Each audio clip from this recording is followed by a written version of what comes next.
सोचिए कि आपने एक जमीन बेच दी, टैक्स दे दिया और वो डील आपकी बाद में कैंसिल हो जाती है और वो प्रॉपर्टी आपके पास वापस आ जाती है, तो आपको एक कैपिटल गेन देना पड़ेगा।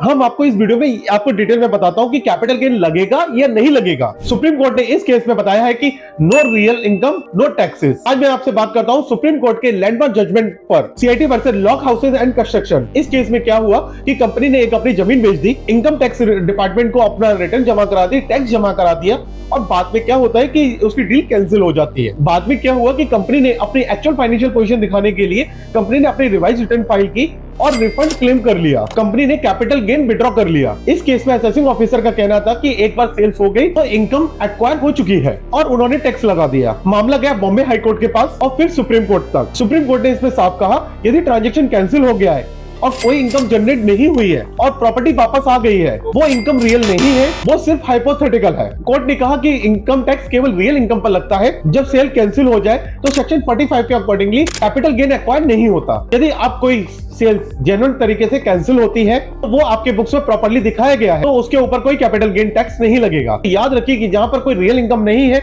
वहां पर कोई भी इनकम टैक्स नहीं लगेगा। ऐसे ही टैक्सेशन जानकारी के हमारे चैनल को लाइक करें, सब्सक्राइब करें। धन्यवाद।